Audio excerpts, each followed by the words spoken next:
Hello folks, how are you doing? The reason for being on here is just to clarify some information that I posted yesterday.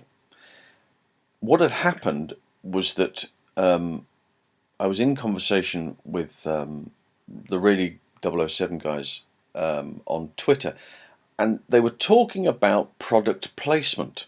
And of course what had happened was that they were referring to the Perrier wagon during the tank chase, and the tank crashes through it and there's Perrier cans everywhere. Somebody had said, you realise that it was originally to be a Coca-Cola wagon. Well, I then dived in and said, you realise that the guy driving is stuntman Richard Hammond, who was also responsible for doubling Clark Kent in the Junkyard fight in Superman 3. And I posted this picture, that one there, right? And I thought, super, that's fine, because obviously we'd had conversations with Richard, and he was featured on one of the documentary, if you haven't already seen it, which I'll put a picture of here as well, which is the British Bulldogs, and he's one of the stuntmen featured in there, and he talks about having an accident, having an injury, or sustaining an injury whilst performing that gag in the picture. Then I get communication from Paul Weston, who was the stunt coordinator on Superman 3, and says to me, it's not Richard doing that because he was injured.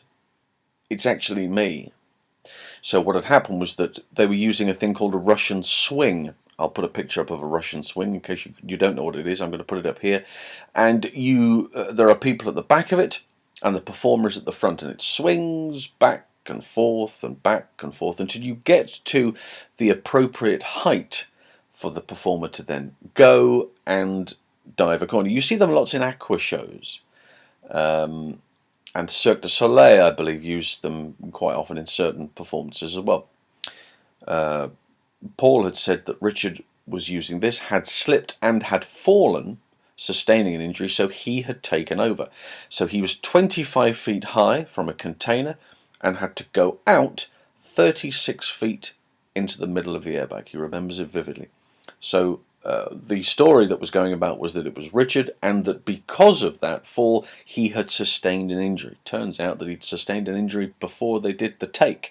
So maybe in rehearsal or something of that nature, or maybe an earlier take. It's not terribly clear. But whatever the situation, that photo is actually Paul Weston doing the fall himself. From one side of the junkyard to the other. The line that the bad Superman says is, you always wanted to fly, Kent, and then gets hold of him and flings him across. That is Paul now doubling Christopher Reeve, and I hope that's cleared everything up. Thank you for that, and catch you next time. Bye.